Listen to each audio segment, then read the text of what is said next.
Now it's 7:34 with teachers and parents voicing concern over the test scores that were released earlier in the week. And, you know, they were pretty low. They warned us, officials did, that it was going to be low, but they were pretty low nonetheless, about 25 to 30% passing rate. As you know, yesterday, New York City Schools Chancellor Dennis Walcott and the Chancellor of the New York State Board of Regents, Merrill Tisch, were on Good Day New York. Both of them said it was time to increase the standards for testing and that students needed to meet those standards early in their educational years. So this morning, we wanted to get another perspective. Joining us right now is a third grade teacher, Tamera Musiowsky. Is that how you say it? Musiowsky. She teaches at PS 208 in Harlem, and Wall Street Journal education reporter Lisa Fleischer. Nice to have you both here. Lisa, this is not a shock. I mean, for years we've been hearing basically that our kids who were graduating high school, public high schools, were not ready for college and they were not ready to get a job.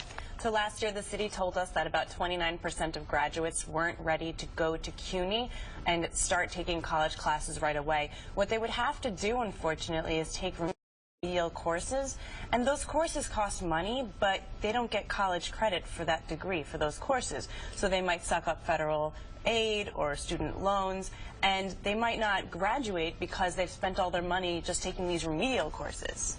So what's the problem here? Let's turn to you, Tamera, because you're in the classroom.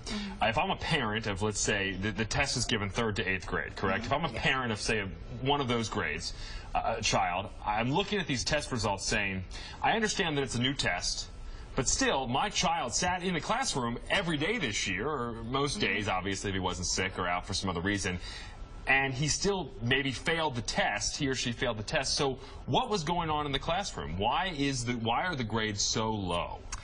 Well, it's safe to say that one test isn't an indication of all the teaching and learning that's going on throughout the year.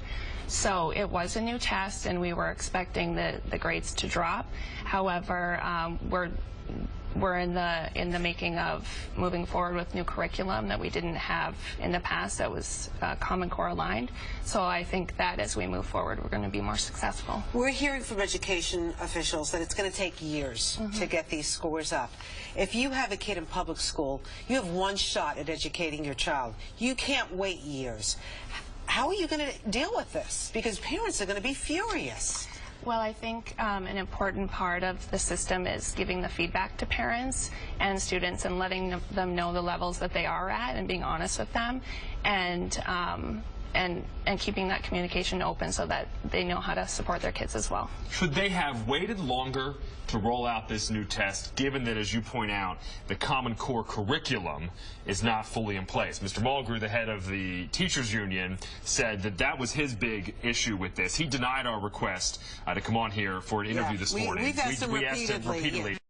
But he said the Regents system failed here in that the curriculum's not in place, and so they're testing these kids on a curriculum that they haven't fully learned yet. Can we listen to what he had to say yesterday? Let's listen to that, and then we'd like your response.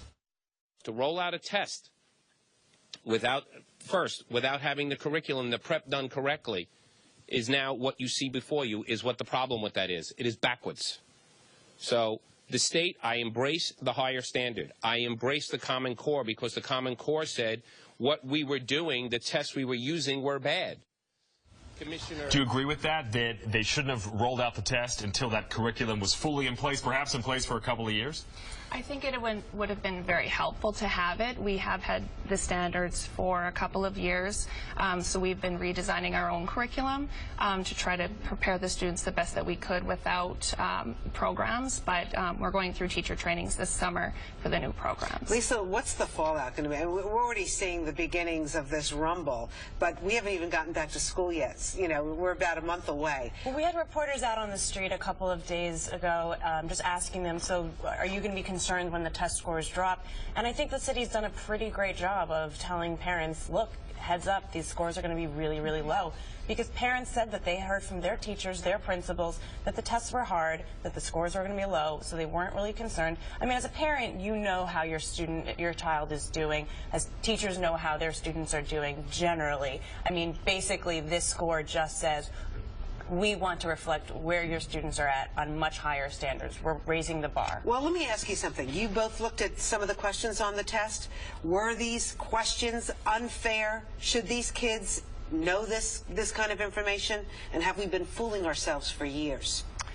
I don't think the questions that I remember that I saw on the test, it just requires a little bit of different thinking. It's creative thinking, it's critical thinking, it's a lot of problem solving, and so it is straying away from just regurgitation? Yeah, and so, you know, and I think that's a positive thing, that we're teaching our kids to think creatively. Lisa? So if you can think of the difference between the old math tests and the new math tests, you might have a child who's asked to do several different computations within a question in order to get the answer, whereas previously it might have just been quickly, or they're asked to think about an equation in a different way, because the tests and the way that what is called the Common Core is really trying to discern is whether students know the math concepts behind math, or if they can just get the, you know, previously they just had to get the right answer. With English, with reading, the passages that they have to read are real passages. They're not made up or, you know, rewritten passages. Like, do you remember the pineapple question from last year? Oh, the pineapple question, yeah. yes. Right. So they're real questions, and they're asked to really think more deeply about that text. I understand the critical thinking element behind all this, but my question with math is, there is also a value of knowing, you know, 100 divided by 5 equals 20, right? I mean, not everything has to be these, you know, lengthy paragraph form questions, right? I mean, I don't know, Tamera, I don't know what you teach. You teach third grade. Third grade, all so subjects. You teach all subjects. So isn't there a value of just knowing how to do a math problem also? Well, there is, I guess, when you get to your job and later on, but at the same time, there's a lot of ways to solve one problem. So we've been teaching the kids multiple ways to solve problems. All right, thank you so much. The conversation continues online. Go to myfoxny.com or our Good Day New York Facebook page and leave us your thoughts on this subject. We're going to keep talking about this in the days to come. I mean, school is about a month away. Facebook.com/GoodDayNewYork. All right, thank you so much. Thank you.